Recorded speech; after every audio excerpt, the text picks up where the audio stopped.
Welcome to the random Thursday night stream. Hey, before we get started here, let me ask a favor of everybody who's in the room. Why don't you do me a little flavor and click the share button?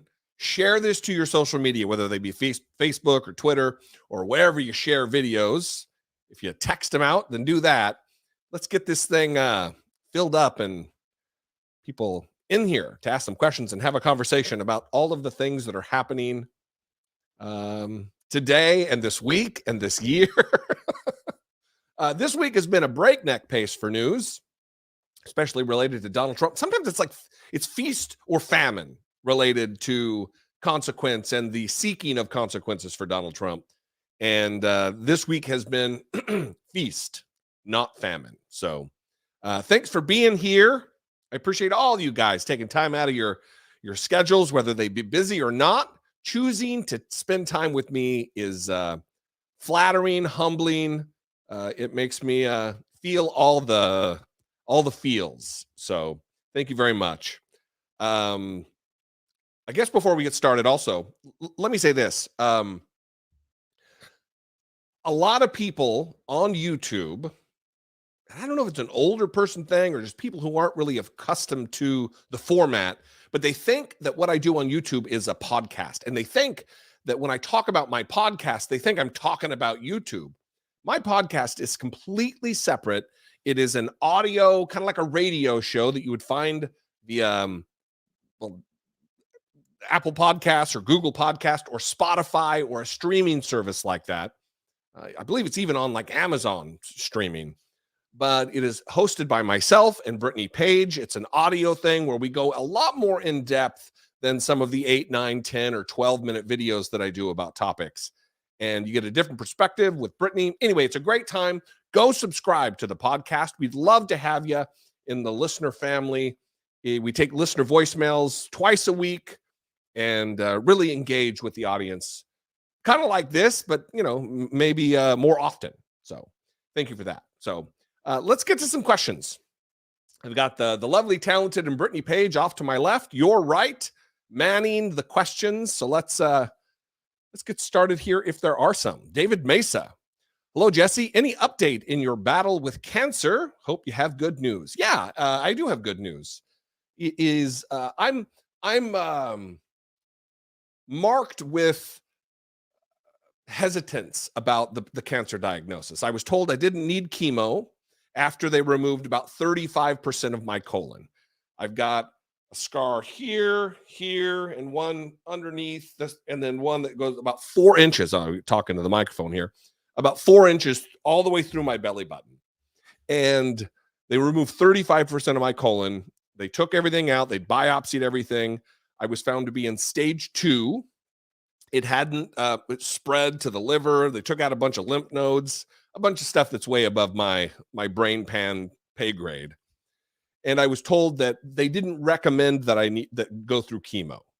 So I took my oncologist's expertise and advice and didn't do it. I'm actually just now getting a little, not nervous, but getting ready to set an appointment for a follow-up, because this was all happened back in October. And I just want to be very sure that they're on top of making, doing a scan or whatever to get back in there and make sure it's not growing again. Because, if they took 35% of my colon, I don't have much to remove again. So I want to make sure that I'm taken care of. But I feel good. I feel like I have energy. I've gained a little bit of weight back, which might seem odd. That is something that I would want to do. But I don't like being super skinny. I like being rotund. So thank you for the question, David. I appreciate it very much. That is the update. Carly R. How's it feeling these days to be 33-ish% less full of shit? Carly, long time early adopter of I Doubt It podcast with Jesse Dollemore and Britney Page. Carly, I am, as you would expect, I'm feeling fantastic about being, actually, I like being full of shit, not 33% less. So I'm feeling good about it. But the health thing is, listen, it's tenuous. I talk about it. Brittany and I will be talking and reflecting on the past year. And I've asked the question before, did I almost die, or was it that I could have died? And I don't know how to answer the question. I don't know how close it was. I know that if I hadn't found out about the cancer early on, or if I hadn't found out about it as early as I did, the outcome likely would not have been good, and they may have caught it too late, and it would have metastasized, and I would have had a lot more serious problem on my hands related to my mortality. So very pleased. Good to see you, Carly. Ruben Alvarez, thanks for your encouragement in getting a colonoscopy. I got one because of you. Healthy and great peace of mind. Well, that's good. I have heard from, I don't know how many people, countless people who have gone and gotten checked out, many of whom were clear, but many of whom actually have found polyps that were precancerous. In fact, I got a text message yesterday from someone who may have to go through the same procedure, and they went to go get a colonoscopy because of what they learned from me. So if I could be of any assistance, of any help at all, to push people to go get screened, it'll make my life more rich than it previously was. I feel already lucky to be in a position to have what little corner of the internet that I do have. And it is, all I could say is go, even if you're in your late 30s, go get tested. They're finding right now, this is turning out to be a cancer live stream. They're finding right now that more and more younger people are getting colon cancer, and they don't know why. My surgeon said that she's doing 3 to 5, right, Brittany? Colon hemicolectomies a week, one surgeon, because there are so many extra cases of it happening. So go get screened, go get tested, and take care of yourself. Don't be weirded out about the colonoscopy. Don't be weirded out about the fact that it's your colon and butt talk and whatever. Just take care of yourself. Your health is important. You have people who love you, and they want you to be around. So take care. Elizabeth R. Will there be a Sweepy cameo? I wish I had like a way to shine over here, but she is passed out, PFO'd in her little puppy bed. So probably not, unless she starts acting aggressive, and I'll have to wrangle her. Rob, I got my reward yesterday, and LOL. Yeah, every year, Brittany and I send out kind of a Patreon end of the year gift to all of our Patreon supporters. And we sent this year something that I'm not going to reveal because some people haven't gotten it because the mail is very janky here in Washington, D.C. And this gift was kind of an encapsulation of what last year was for us.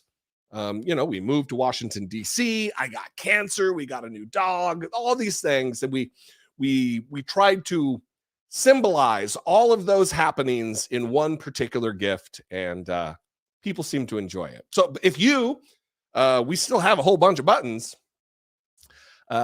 We could probably squeeze, if you want to become a patron on Patreon, we could squeeze you in and ship some out to you. Just go to patreon.com/IDoubtItPodcast. If you've ever heard me say that before, and join the Patreon family. Thanks, Rob. I'm glad you liked it. Jeannie, did you say it's on Pandora? I think the podcast is on Pandora. Yes, I think so. Ed CBD became a YouTube channel member. Nice. Thank you very much, Ed CBD. Tyler Hackner, a familiar face and username. My first question, how do we as citizens hold corporations and the government accountable for the Ohio railroad disasters? I feel like people keep getting away with robbing people. Well, that feeling isn't unjustified, Tyler. The interesting thing about the disaster, this environmental disaster in Palestine, Ohio, is the fact that it was predicated, it was allowed, it was almost encouraged by the Trump administration. And now you have conservatives out there crying crocodile tears about this inaction, about how the infrastructure bill that they didn't even want is responsible. The lack of initiating the infrastructure bill didn't prevent this.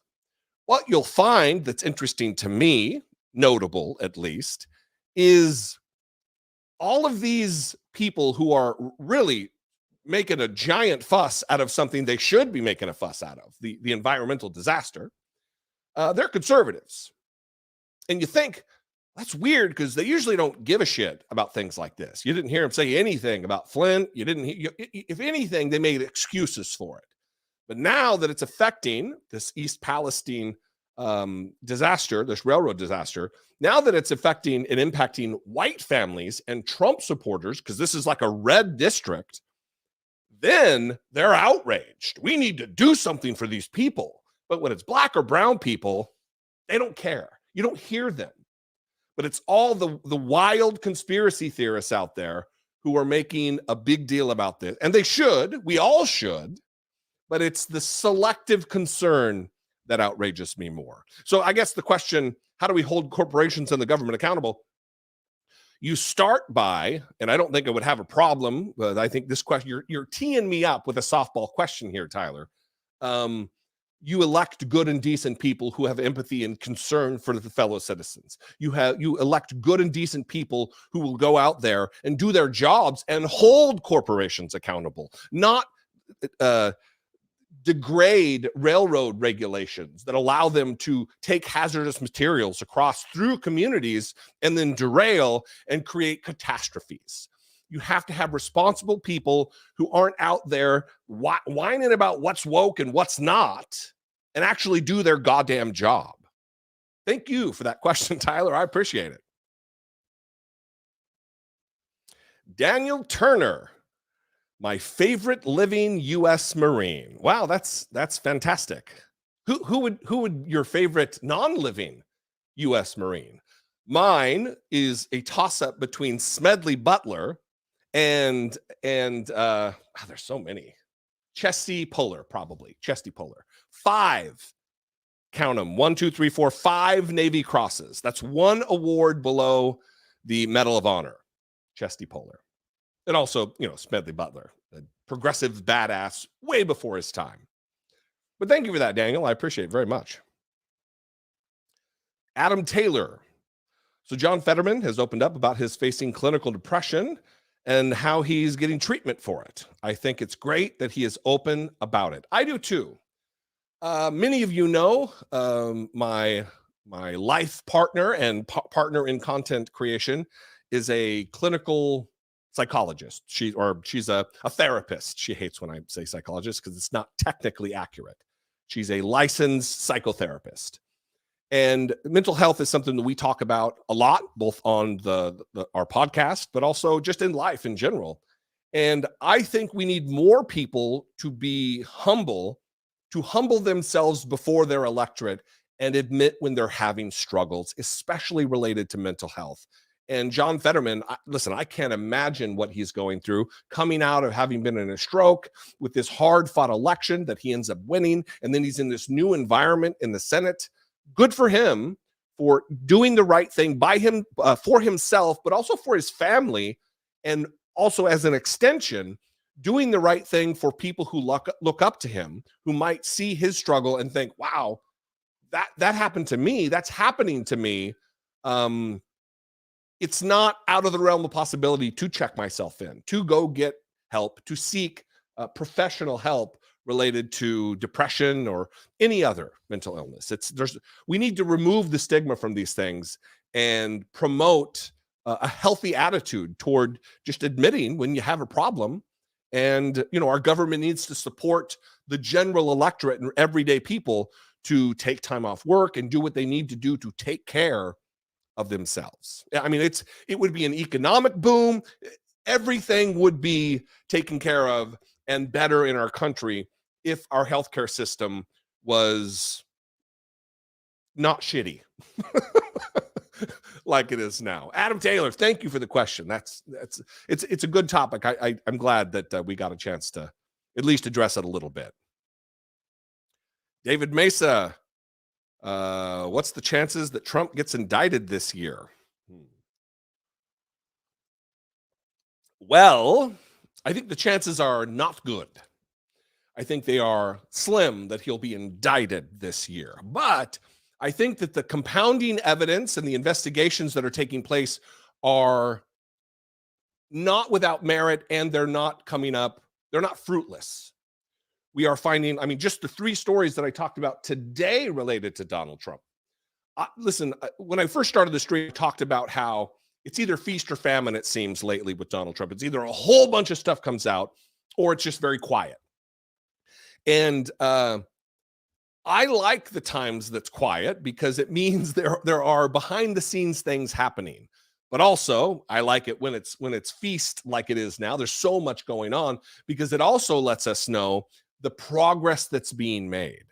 The fact that Jack Smith, the special counsel looking into not only the election interference, not only the documents scandal, is also, we found out today or this last weekend, that he is also looking into campaign finance irregularities to the tune of $800 million, $0.8 billion that Donald Trump may have pocketed personally, or at the very least enriched his network of cronies through fake vendor payments, that all this money went to vendors that there's no record of.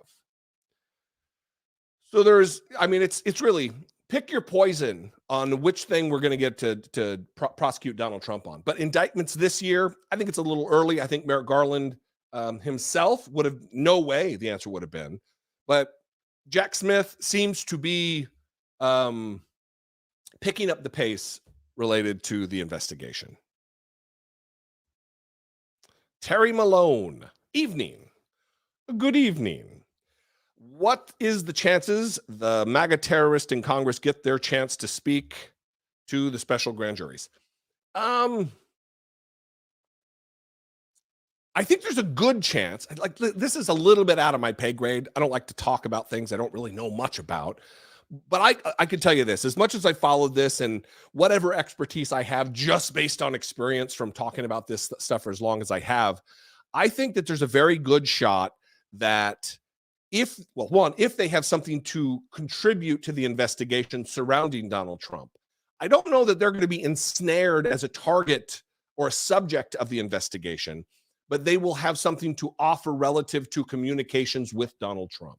For instance, Marjorie Taylor Greene won't be covered by executive privilege for meetings she had at the White House because she's a member of the legislature. She's not a counselor to Donald Trump, and he's not going to be able to invoke executive privilege, even though in many of these cases, executive privilege has been proven to not apply because he wasn't in the course of his regular presidential duties while he was trying to overturn the results of the election.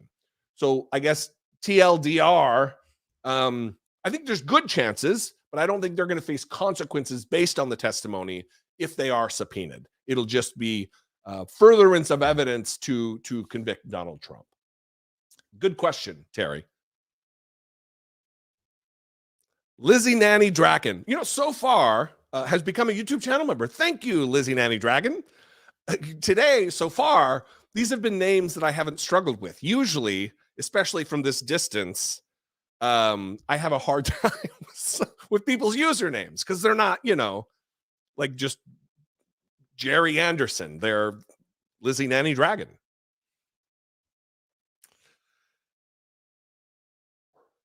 Nicole Amarfi. My mother-in-law was just diagnosed with colon cancer, and she is going through chemo. Do you have any words of encouragement for someone else going through it? Yes. Stay positive. Listen to your doctor. I mean, these aren't really words of encouragement, but they will eventually get there here. If you do the things your doctor tells you to do, your trained physician, your expert in medicine, you're going to be on the best path. I don't know what your mother-in-law's situation is, how old she is, what other comorbidity she may have, how early they caught it, what stage she's in. There's so many variables that I had no idea about until it struck me. But I can tell you this, if she follows the advice of her doctor and doctors. I mean, it's weird to say you have a team of people who are looking out for your best interest, but I ended up having a team of people. I followed to the letter. I mean, I stopped drinking. I mean, you have to stop drinking before your colonoscopy. But I found out minutes after I woke up that I had cancer, and the 2 or 3 days prior to the colonoscopy, during the prep, I had stopped drinking for the colonoscopy, and I stopped for months because it's a contributing factor, and I wanted to have the best shot.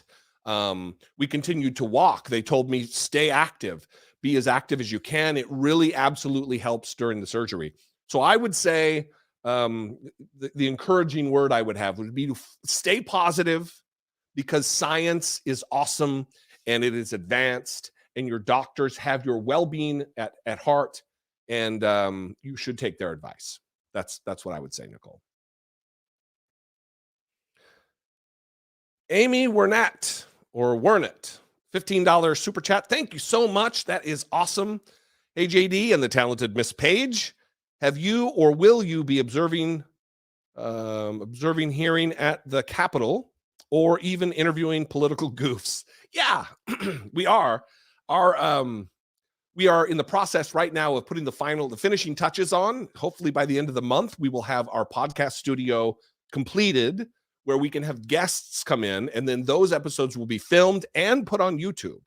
The other element, and one of the reasons we moved to DC, was to be closer to the action. There's so many protests and things going on that we want to get down there on the ground with a camera, and for both my channel and Britney Page's channel, do interviews with people on the street to get randos perspectives on things, but also protesters and people who have an axe to grind, who have a mission, a stated objective to be on the ground trying to wake up their leaders. So these are all things that we want to do. These are all things that we're looking forward to doing. We're just, having moved into the new studio, we're trying to get everything settled to do it right, because I don't want to half-ass it. Speaking of the talented Miss Page, if you have not gone over, if you have a link to your page, Brittany, you should throw it in the chat. If you have not gone over and subscribed to Britney Page's channel, the Page Perspective is the show, go subscribe to Britney's channel. It is awesome. There are, I never thought I would end up doing this for a living. So it's tough to have come to some of these conclusions. But one of the difficult things about doing, and this isn't me whining about being a YouTuber, but one of the difficult things about doing this, I mean, I've talked to Farron Cousins about this. He has the same problem, is I want to talk about things that really, really matter. I want to talk about the labor movement. I want to talk about healthcare. I want to talk about climate change. And those videos just, they don't get watched. I want to talk about police brutality. And I say this, I distracted myself, because Britney Page is tackling some very important, heavy issues. And we all should spend more time paying attention to the things that are super, super important, that impact real people's lives en masse. So go subscribe to her channel. But I said that because she just did, when she subbed for me, she did a video that was amazing about Tyree Nichols' death, about the beating and killing at the hands of armed agents of the state. And it didn't even get 10,000 views. And I know people are going to say, well, 10,000 views is a whole bunch of views. It's not a whole bunch of views when you're normally getting 75 to 150 to 250,000 views per video. Not getting 10,000 views. This stream will end up having more than 10,000 views. So it is difficult in that respect. That is why I think, one, you need to go subscribe to her channel. But also, when you see a topic that's not as maybe clickable as, Marjorie Taylor Greene might be the Capitol bomber. That's not true, or whatever, but that's not a video title that I put out there. But that would be like, oh, holy shit, I got to click that. But something about climate change, or the beating of an American citizen by police, those things need to be paid attention to, and they need the eyes. You need to hit the share button on those videos, not just mine. Videos by Farron, videos by Packman, videos by Jeff Waldorf. All of these people are doing good work, important work, and it's a symbiosis, the relationship between a creator and the audience. I don't know if you heard the sirens there. To get these important things out. Some of this is like junk food topics, and others are like the healthy, nutritious stuff that everyone needs to have. So I think we all need to do a better job for sure. Donnie Lane, Farron Cousins, was recently asked if he would run for president, politely declined, and then listed possible cabinet members. Who would be yours? Who would be my cabinet members if I ran for president? Wow. That's an on-the-spot question. Like among everybody? I don't know. I mean, that's a loaded question. I have no idea. I would never run for president unless like there was some kind of a zombie outbreak and there was only like 12 of us left and you needed me to do it. I would do it. But I am well aware of my intellect and my abilities, and I believe that a president of the United States of America should be someone who is of the top percentile in leadership and problem solving and just general intellect and ability. You know, we've had too many George W. Bushes. We've had too many Donald J. Trumps, just abject dumb shits as president of the United States. And we've had too few, although I don't like him, Bill Clintons. We've had too few Barack Obamas, people who have serious brains.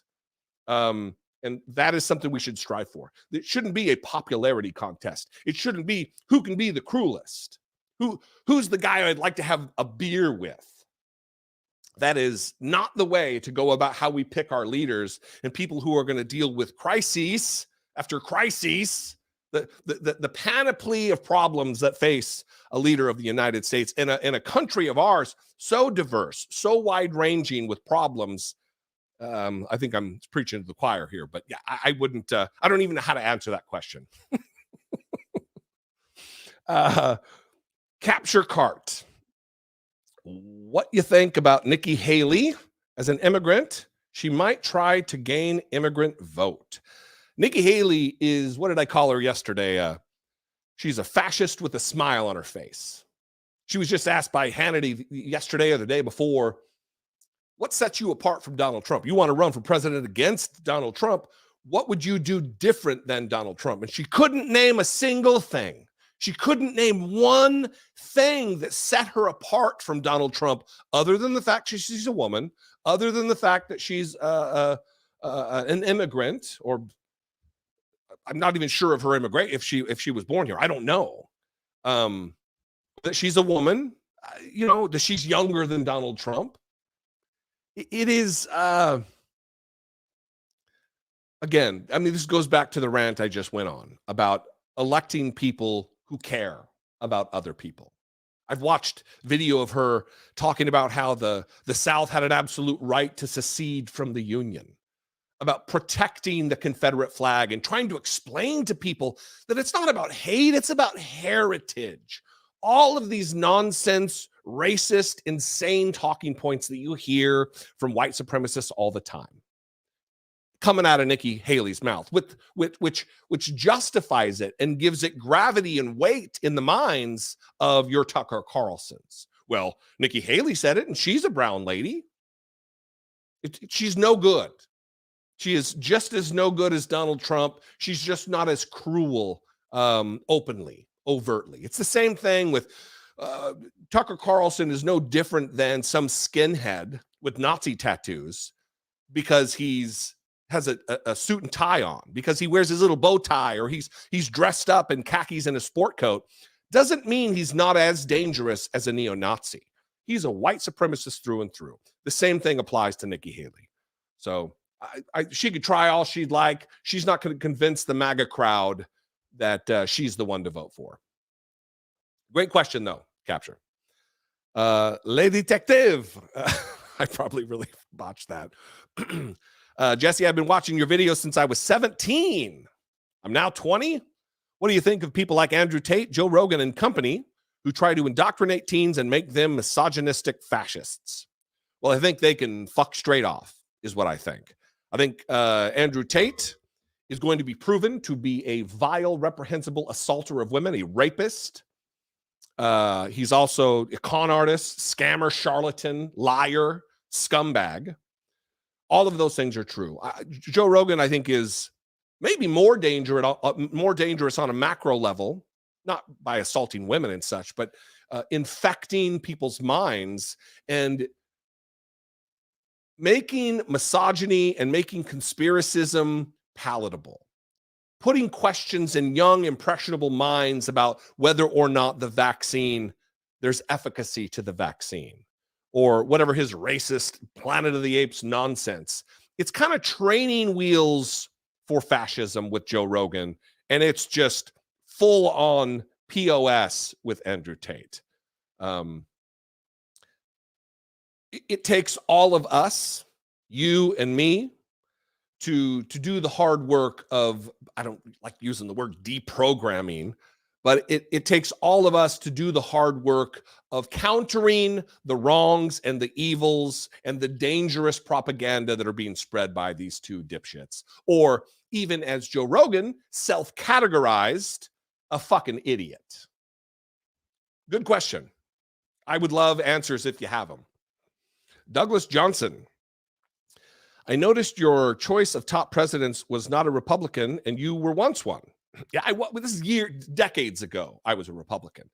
My list of top presidents, I don't know. I mean, certainly the more modern ones come to mind. I think Jimmy Carter ended up really the times were not kind to him, and he was dealt a very terrible hand. Oftentimes, what takes place relative to just history is you have a Republican come in office and they say that it's going to be boom times for the economy. As soon as they get out of office, all of the problems that they created come crashing down on the next president. That happened when Reagan left and he left it to George H.W. Bush. Economic problems. It happened when George W. Bush left and he left it to Obama. All kinds of problems. Donald Trump left, and what are we witnessing right now? Economic problems.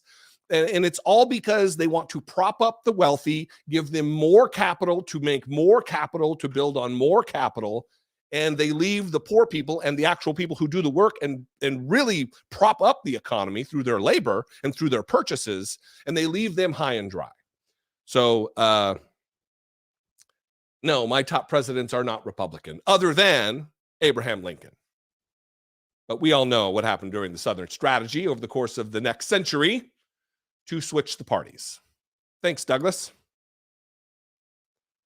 Daniel Schlobach, $5 super chat. Thank you very much, Daniel. Jesse, sir. Okay, here we go with a Pac-Man joke. Sir, a guy came up to me, a big, strong guy. He came up to me with tears in his eyes and he said, sir, Jesse has the best YouTube channel. It never gets old for me. Brittany and I were talking the other day because Pac-Man tweeted something about being in a Chick-fil-A and a big, strong guy with tears in his eyes with an AR-15 or something. And this is some dumb thing that Donald Trump has said multiple times about big, strong guys coming up to him and saying, sir, and crying. It never gets old. I think it's hilarious. It's one of my favorite things about Pac-Man's content. And you can tell him that. Thanks, Daniel, for the super chat. Appreciate you. Dark Pepsi.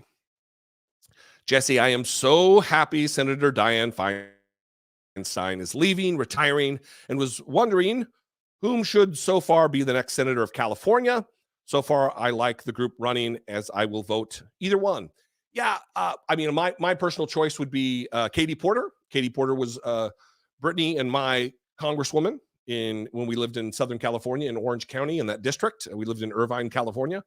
And she would be my choice. I like Adam Schiff. I think Adam Schiff is a brilliant mind. I think he has a a great work ethic. I think his head's in the right place. I think he's empathetic. I think he's a good congressman.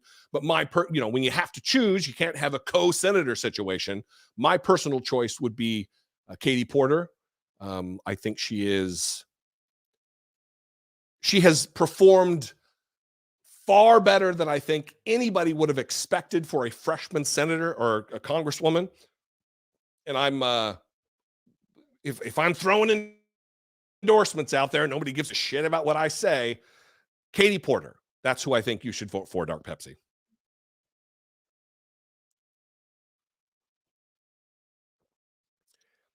TGQ, TIGQ.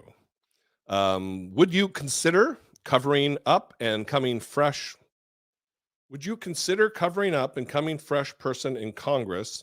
Maybe call it Wednesday Rising, like the 5 who started ousting. What's the GS, you think, Brittany?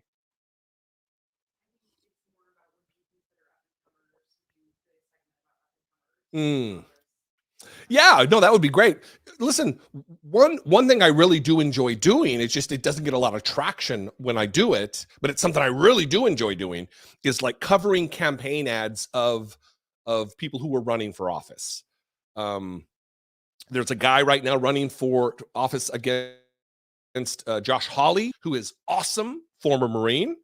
There's coincidentally another guy, Ruben Gallego, running against Kirsten Sinema, which I will full-throatedly give my endorsement of and promote his candidacy, Ruben Gallego. 2 people I want to have on the show, on the podcast, even here on YouTube. But yeah, that's a great idea. A segment about like an ongoing series of up and comers, people who you need to be paying attention to. That's something I'm going to write down. So thanks for the idea. Up and comers candidacy. Thank you for that. Insane Atheist, $5 super chat. Thank you very much. Good to see you. Are you aware of the poison that has shaken up the Atheist podcast universe? Andrew Torres and sexual misconduct allegations. Many are in a lot of pain. Yeah, I have seen it, and I think it's reprehensible. I won't speak to the authenticity or the accuracy of the claims, other than to say that I almost universally believe victims. I don't know these 2 gentlemen very well. I've never met Andrew. I vaguely know Thomas. I'm not a fan of either of them. Brittany's probably cringing right now. Yeah, I'm not a fan of either of them. So it bums me out when people in my genre, whether that be talking about politics, whether that be talking about atheism or not having faith or whatever, when they're not humanists. Because ultimately, what's the good of what we're doing if we're not treating one another well? If you enter into agreements with people and then you step on their neck, how are you any better than the people that you talk about on your show? Decency is something we should strive for, and it's so easy because it's free. So yeah, I have thoughts. Thank you for the super chat so much. And also, thank you for the question. Maybe I get a little angry. Karen Marks from Facebook. Oh, so glad I finally get to tell you how glad I am that you are well and still educating people as to what democracy is all about. I'm 72 years old, female veteran, colon and breast cancer survivor. You got this. Thank you. Karen, when I found out I had cancer, one, I was still coming out of being doped from my procedure, but it was as you well know, it takes the oxygen out of you. And it doesn't just impact you, it impacts your family and everyone who has any concern for you whatsoever. I was in an enviable position, a lucky position to have, hundreds of thousands of people out there who happen to know my stupid face and voice and care about me. And I think that it helped buoy my spirit, which had to have some impact on my physical health. So, I owe a debt of gratitude to every single person who reached out, who emailed, who tweeted, who left voicemails and emails. It means the world, and I'm sure you agree. And as far as democracy is concerned, it is something that I'm getting, I'll never get tired of talking about, but what I do get tired of is people who act like those of us who are worried about the existential crisis in our country that our democracy is being faced with right now, that we're making too big a deal out of it. That the insurrection was just a normal tourist event, or even if it was an insurrection, that was a long time ago. Let's move on. So I'm dedicated to the prospect of propping up and healing our democracy. And I'm glad that I've got people like you, Karen, on the team who are taking part. Thank you for the question. And I'm glad you're with us, being a cancer survivor. April S. Do you think that any Republican can beat Trump in a primary? I don't think so. I've said for a long time, that I don't believe, listen, I don't think you have to be some charismatic genius we've seen Donald Trump is not real charismatic. He just appeals to the worst in the Republican base.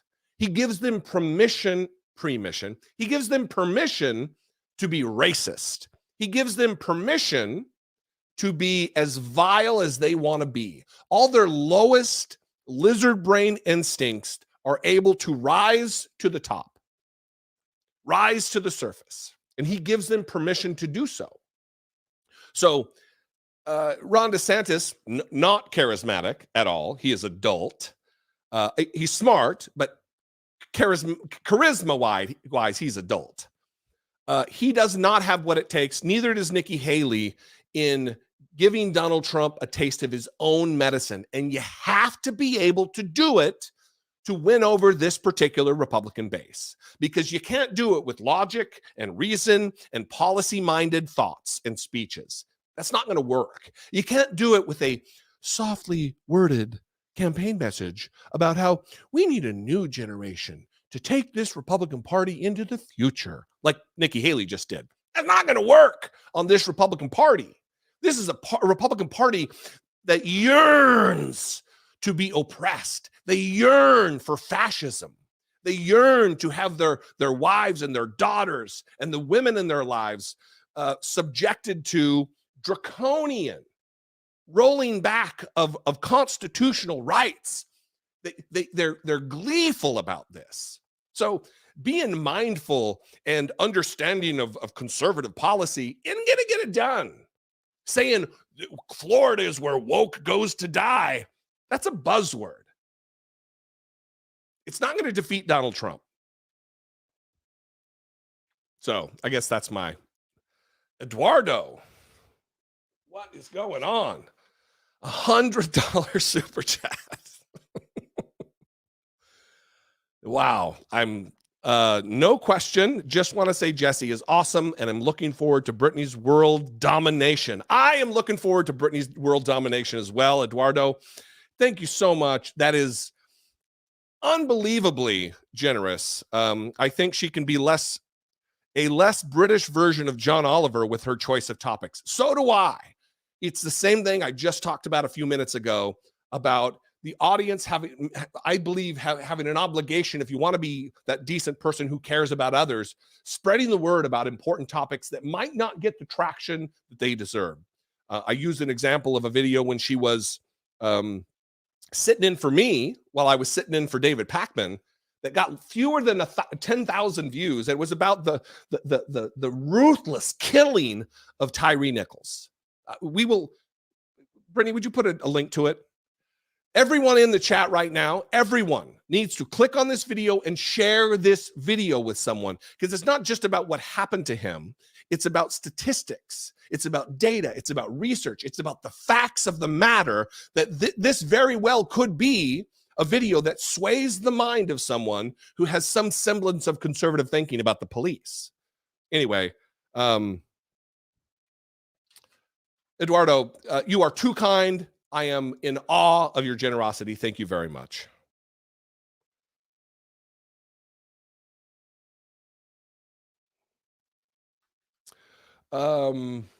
Lizzie Nanny Dragon. Oh my God. This is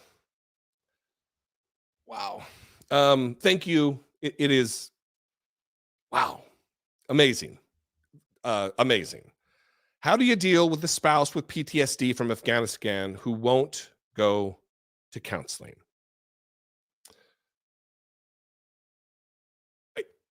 Listen, there's questions out there that just don't have clear answers. That I don't know the dynamics. In I'm assuming this is you. I don't. Maybe that's an assumption I shouldn't make. But I would say this: if you're out there and you find yourself in a situation where you have a spouse who has post-traumatic stress disorder and from combat, who needs counseling, who needs mental health intervention, healthcare. This is healthcare we're talking about, by the way. Therapy is healthcare. You just need to let them know you love them, you support them. I don't know if this is going to be the answer that works. I don't know. But in my case, I don't have PTSD. I've certainly seen a therapist before.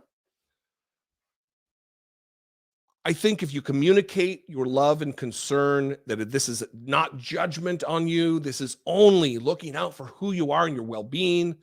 Get them to go a couple times. Make sure they're seeing the right person who has the right modality, who is trauma centric, not somebody who's just your random marriage and family therapist who sees couples who are having a tough time, but someone who really knows about PTSD, who really knows about combat, the lesions that can psychically be left as a result of the horrors and the stressors that are experienced in combat. So listen, again, thank you so much for the off the charts, insane, lovely super chat. But if this is you and you're speaking from experience about someone that you love and you're dealing with, I wish you the best. Never easy. Kriya and Kid, this chat is awesome. This not related to Kriya and Kid. I haven't read it yet, but this makes me want to do more of these live streams, because these are issues that I'm sure. I don't know how many people are in here right now, but these are issues that people will watch this and be wanting answers, and it might spark them to go to therapy, to go see and get help. So thank you for these questions, bearing your soul and giving of your privacy and your personal situation. It's important. The VA has peer support. Oh, this is great. Yeah, this is related to that. The VA has peer support that can go to your house and connect with them. So there you go. There's one answer that I did not know, and that is good. I would really rely on the VA as much as you can. They oftentimes can do good work. Elizabeth R., I would say take care of yourself first. That's not bad advice. It's akin to, take care of your own oxygen mask before you put it on your kids if your plane is depressurized. It's the same kind of a thing. Make sure you're healthy, you're in a good place, because then you will be in a better place, a more advantageous place to help your partner. Norman Wisenhunt. Hi to you both. What are your thoughts on overturning Citizens United? Is it possible? How much political capital would be lost? Would it cost? Love your work. Norman, not with this Supreme Court, it's not possible. I mean, not with this Congress, it's not possible. We need, the metaphor about having the submarine keys or the missile keys turned at the same time or whatever. That's kind of the situation we are with campaign finance. You need a political party in power across the board that wants it done. We don't even really have that with the Democratic Party. I mean, Nancy Pelosi at the very end of her time as speaker was saying, okay, yeah, let's do something with stock trading. Yeah, I guess we can, after she didn't do it and didn't do it and didn't do it and didn't do it. So Democrats aren't even fully on board with pulling back and regulating campaign finance because it benefits them. When they can raise all kinds of dark money from anonymous sources, it benefits all the political parties, all politicians. So something special has to happen in the ether, whether it be having the American people rise up with righteous indignation and demand of their leaders that if you don't support this, I'm not going to vote for you. But it takes a mass effort. And then you have, once it gets passed, you have the hurdle of getting past a 6-3 fascist Trump Supreme Court. So this is about as negative as I ever get about things, the way I'm talking right now, but it's not impossible, but it's near impossible. And that's a bummer. A bummer for you, a bummer for me, a bummer for America in general. Mr. Sager, do I have to say the numbers? 200, 957. Are Republicans banning abortions and dumbing their school citizens down so they will be able to have an uneducated mass to anger and use in the future to win their way future elections? Yeah, it's something I think about a lot, Mr. Sager. I don't know if it's officially like that's what their stated objective is, or if they've just clumsily landed on this strategy. It's certainly maybe an amalgam of the two. But that is certainly what they are doing, is absolutely when you have Donald Trump on a campaign stage, just right after the Nevada caucuses, and he says, we love the poorly educated, he declared, proudly screaming it. It is their objective. They want to dumb down history. They want to they think teaching Black history in schools is woke. They don't think Black history is American history. I know people say I talk too much about white supremacy and racism in this country, but it's a direct byproduct of that. That we inflicted slavery, America, white Americans inflicted slavery on Black Americans. And then we don't want that taught in school. How are we going to learn from the mistakes that we've made, but for educating our children about those mistakes that we've made? It's disheartening. And again, because cruelty is the point, and because Donald Trump and people like Ron DeSantis have given the permission of their wildly, largely, disproportionately white base, as I smash my microphone, it's celebrated by the general electorate of the Republican Party, but also by their media assassins, their Charlie Kirks, their Ben Shapiros, their Matt Walshes, their Chris Rufos.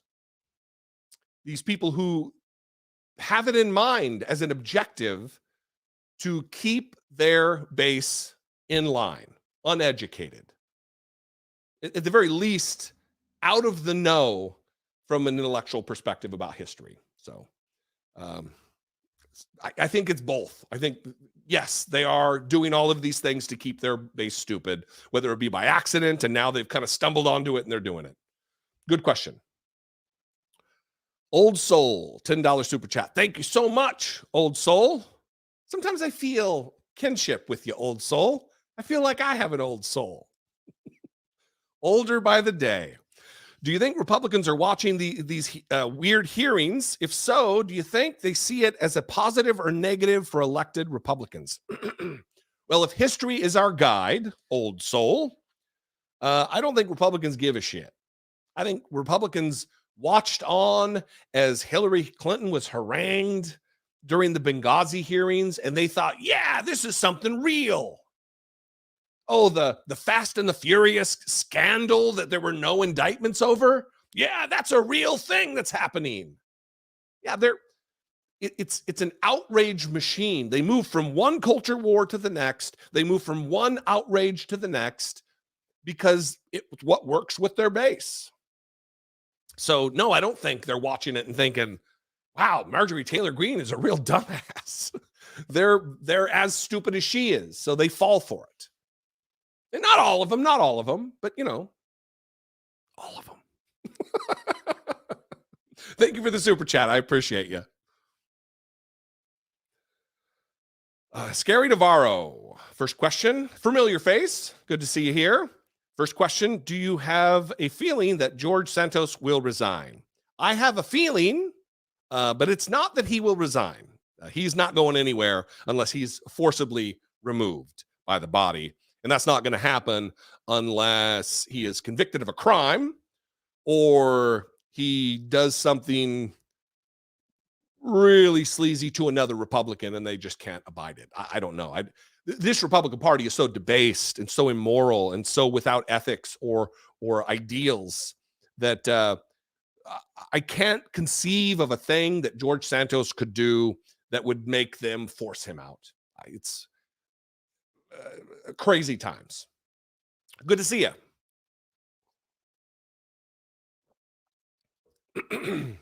I don't know, that's Stingerca or Stinger, California. But what about Biden? What about a Biden-Cheney? I know, but it would make Republicans' heads explode. Well, a Biden-Cheney ticket would mean losing Kamala Harris from the ticket, and that's not going to happen. And I, as much as I can appreciate the sentiment that you're saying, I think that we need to operate politically at a different pace than Republicans, with a different bent than Republicans. We shouldn't be operating with the objective of making Republicans' heads explode, because all that is another version of burning your Kaepernick jersey to own the libs, or throwing away things you've paid for to own the libs, or doing things that harm yourself to own the libs. Making Republicans' heads explode.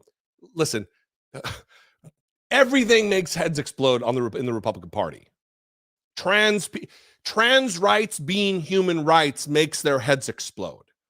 Seeing two dudes walking down the street holding hands makes their head explode. The existence of gay people makes their head explode. So they don't need their head explode help from Biden picking Cheney as a running mate. And she's a vile, reprehensible bigot. She might be anti-Trump. That doesn't make her a good person. Thanks for the question, though. Fantastic dialogue. Russell Gentile. Jesse, shouldn't the so-called Christians be alarmed at Trump's desire to bring public executions, including firing squads, I think you mean, hangings, and guillotining? I call it guillotine during a video today, and I think it's both ways, but that's apocalypse type stuff, if you ask me. Yeah, it really is. But again, like, I don't know if you watched my video today about this. Donald Trump has to keep up in the ante. He has to keep being more and more radical to keep the base engaged. They're going to get bored with 2016 Trump, and they're bored with 2020 Trump. So what's he going to do to make 2024 Trump even more exciting for this base that craves chaos? And this is it. This is you're witnessing what is going to take place. It's going to get more and more and more crazy, trying to appeal to the worst of our nature as humans. Thank you for the question, Russell. Terry Malone, will you and Britney be coming back to Asheville, North Carolina after your exposure last year and COVID experience? Yeah, I don't have anything against going back to Asheville. I don't think we got it because of Asheville. In fact, we got it because somebody who lives outside of North Carolina was at the wedding with us, and that's how we got it. So I would not rule out going back to Asheville, North Carolina. It's beautiful. It's beautiful. It's a little tough to get Ubers where we were staying, but you know. Real Bill P became a YouTube channel member. Thank you, Real Bill P. We appreciate you very much. Your support is welcome and important. Cindy Marshall became a YouTube member. Thank you, Cindy Marshall. Again, your support, your membership is important. Diana Turner, $5 super chat. Nice to see you are doing better. It's nice for me to feel better. It's seriously, I mean, other than my voice going constantly, I'm going to have to. We've been going for an hour and a half. Oh, no, it's an hour. We're right in an hour. I thought we started at 8. I feel great. I feel 100%. It's a strange thing. I talk about this all the time, that it's weird to me that like the night after my surgery, like I woke up from surgery, that next night was the absolute worst, most painful night of my entire life. And I've had some doozies. But then the rapidity with which I healed and recovered was pretty astonishing. That they wouldn't let me out of the hospital until I started pooping or farting. Like they wanted my plumbing to start working again. Maybe this is too much information. But and then I went home and I laid in bed for 4 days or so solid, and we had to keep the puppy away from me, and Brittany and I slept in separate beds because of the jostling. But really, it was like a week later, and I was on my feet like a lot, and it was good. And it's just gotten more and more and more, and I feel like I'm at 100%. So, and listen, Diana and everybody else out there, I appreciate your concern and your love and compassion and the questions and the well wishes. It does not go unnoticed. It is. I think it was important to my recovery, and I, like I say, I'll say it again. I owe you all a debt of gratitude. So we'll get a few more questions in, unless we've got a whole bunch stacked up. Because one, I'm running out of tea and my voice is running out of juice. Cliff Wagner, $5 super chat. Thank you very much, Cliff. Very much appreciated. Any thoughts on Hogwarts Legacy video game bullying? J.K. Rowling is disgusting, but shouldn't the right to privacy apply to partners and PlayStations? Let me say this about that, Cliff. I have no idea what you're talking about, except for J.K. Rowling being disgusting. She is absolutely an anti-trans bigot. Trans rights are human rights, point blank. But I don't know anything about the video game stuff at all. I mean, I don't even know vaguely what you're talking about. Privacy, and I don't know. I will look into it. How about that? Chris Geyser, $20 super chat. Thank you so much, Chris. Thank you for what you do, Mr. Dollemore. You could just call me Jesse. It works just as well and doesn't make me feel weird. April S, $50 super chat. April S, too much. I've been watching your channel for a few years now, and I really appreciate the work you do. You and Brittany put in. Thank you from the bottom of my heart for all you do. April, thank you. I'm only here because of luck. I've said this, I don't know how many times, but there are thousands, maybe, people who are smarter than me, who are certainly better looking than me, who are more technically adept than me, who know how to run a camera and could do this better. But for some reason, this oaf got lucky and I struck a chord with an audience. So because of that luck, I feel a responsibility to do the work that is involved in trying to preserve our democracy, trying to stand up for human rights. And it's because of people like you and this wonderful selfless contribution that we're able to do this. So I appreciate and love you guys very much. Thank you, April. Michael Cisneros, another very familiar name. Do you remember the 21st night of September?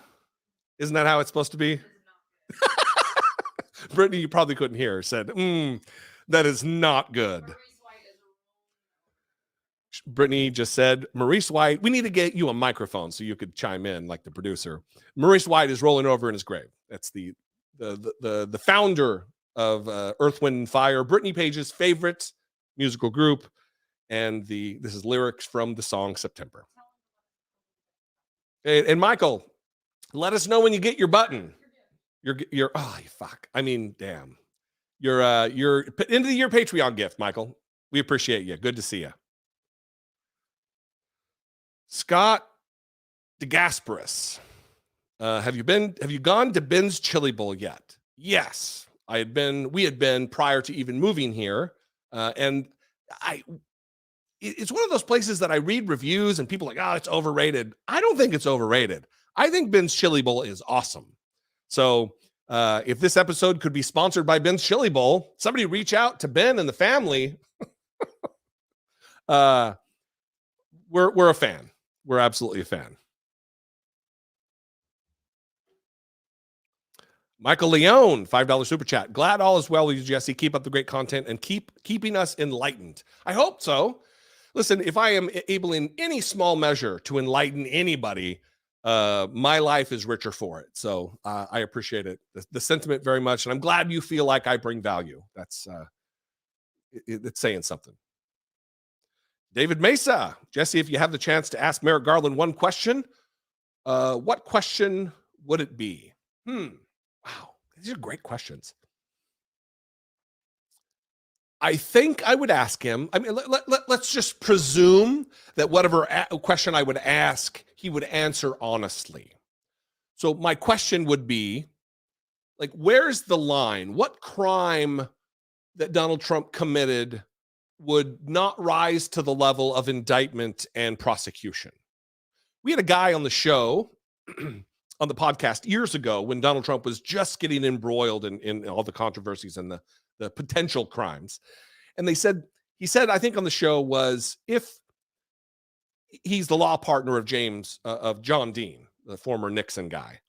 And he said, if it's just obstruction of justice, he doesn't think Donald Trump should be convicted. And I disagree with that. I think that if you commit a crime that is up to obstruction of justice, where you're using your position of power to obstruct justice, you no longer, you shouldn't be shielded because of that power. So that would be my question. I'm probably running all over the map here, but that would be my question: is where's the line? Where's the bifurcating line of important enough to indict, and bad but not important enough to indict and prosecute a former president? Was that a good enough one? Is that good, everybody?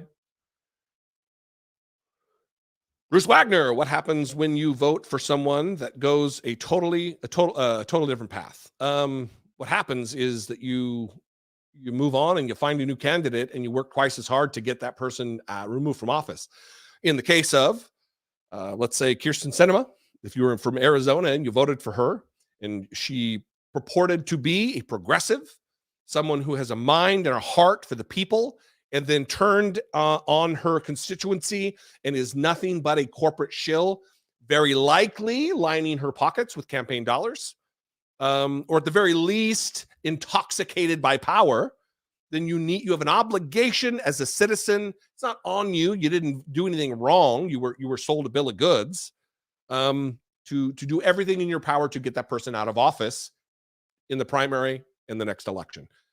Ruben Gallego, or whoever's running against George Santos, if that's where you live. And there's plenty. There's plenty. Brandon Blanco, Jesse, which voice do you regret the most? Oh, which vote do you regret the most?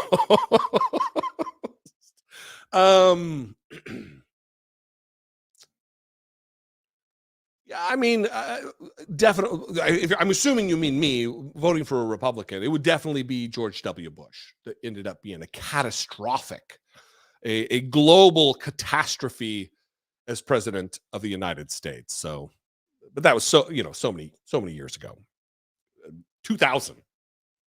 So, and that's on me. That is something I'm going to have to live down and do work every single day in every single video to try to make up for that vote for that asshole. Dan B became a YouTube channel member. Thank you, Dan B. Dan B, would you say to pack the court, or would that not be wise at this time? I'm an advocate for packing the court. Congress, the Congress has been granted the power by the Constitution of the United States of America to organize the courts. So why not use your constitutionally mandated responsibility to right the wrong, to balance the imbalance in our Supreme Court? Because none of the doofuses on the court right now have been appointed by a president who won the popular vote, first of all. And the last three that were appointed and confirmed by the Senate were appointed by a man who not only didn't win the popular vote, but tried to overturn an election, who was impeached twice and only acquitted by a radical MAGA Senate. So I think it's incumbent upon Democrats, it's incumbent upon the president to pressure, which now is not going to happen because we have a Republican House, but this is something they should have done. They should have forced through, because we have to restore the integrity of the Supreme Court. Good question. Thank you for becoming a channel member. I appreciate you. All right, 5 more. Okay. My voice, everybody. Richard Snyder from Facebook.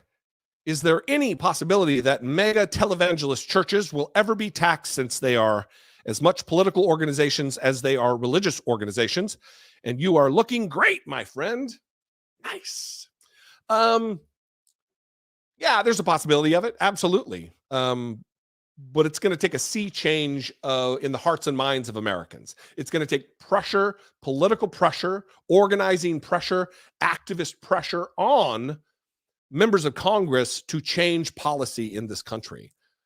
It is an abhorrent situation that churches, good and bad, don't pay taxes in this country.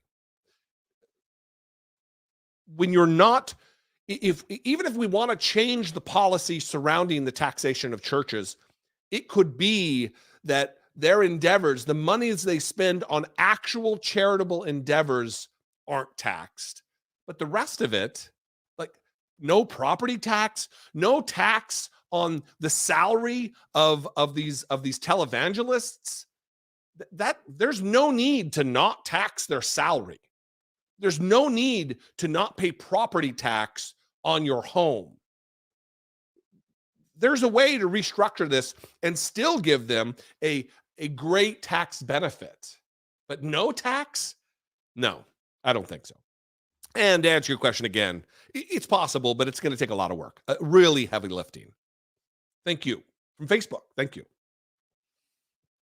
Korean Kid, $5 super chat. Thank you very much. Semper Fi from a Navy vet. Best wishes and keep up the fight from Burlington, Vermont. Thank you very much. We appreciate it. DS Jones, $19.99 super chat, $20 super chat. Thank you so much. Means the world. Very much. Pats fan 420. There's a whole lot in that username. You're a Patriots fan and you love the weed. $10 super chat. Thank you so much. Thank you. YouTube Stuff says, with so much of the country being part of a fascist party, do you think there is any way to remove such ideology in order to help the next generation without violence? Yeah, but I think I do. Like to answer the question, I do, but it's not going to be inside of one election cycle. It's not going to be from primary to primary in a midterm. It's going to be a generational effort. It's going to take 10 or 12 years to put this madness behind us. It's going to take the natural death of Donald Trump and his ideology to go away. So he's not in our face. He's not being a rabble rouser. He's not trying to gain control of the country and destroy our democracy. It's going to take that kind of a thing to happen for us to move on and re-educate the youth of America that this is not normal. We talked about this a lot on the podcast. I doubt it. If you haven't subscribed, go subscribe to the podcast. on Apple Podcasts, Google Podcasts, Spotify. I Doubt It podcast. Commercial over. We talked about it a lot. It struck me as very concerning that people in 2016 who was their first time to vote or just coming of age, let's say you were 13 in 2016, and then you came to age, you came to be an adult, you came to be politically aware with Donald Trump as the only president you really knew. It has to have a lasting impact on this young group of voters coming up, that they don't remember a more normal time for American politics. They think this is normal. And that's got to have some long-lasting ramifications. I think this will be the last one. At Dorkbot, Jesse, do you think Clarence Thomas should be impeached for his wife's actions, for wife and his actions related to the coup? Yes, I do. Because there is no way he didn't know what was going on. When he ruled, it's not just because of what she did, it's because of what he did that he should be impeached. That he shielded Donald Trump. He shielded communications that very likely would have been his Jenny Thomas's were shielded by it didn't go down because he was the one dissenting vote. But he tried to shield her communications, in my view, from Congress and from investigators.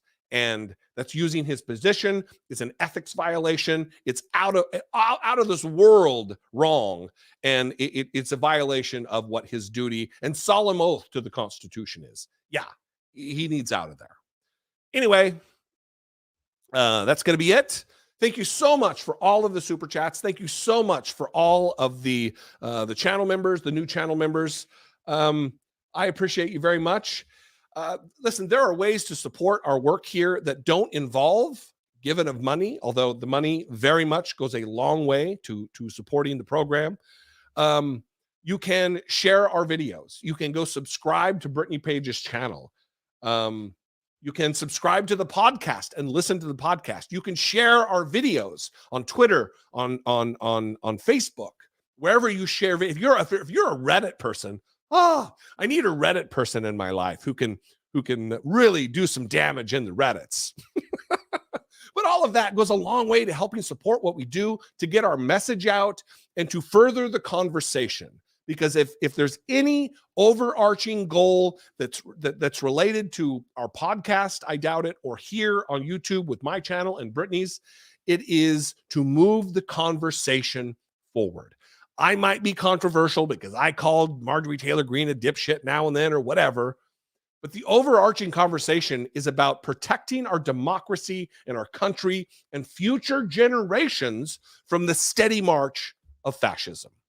Anyway, I'm going to go rest my voice. I love you guys. I appreciate you very much. I'll see you next time. As I always say, be genuine. Take care of one another.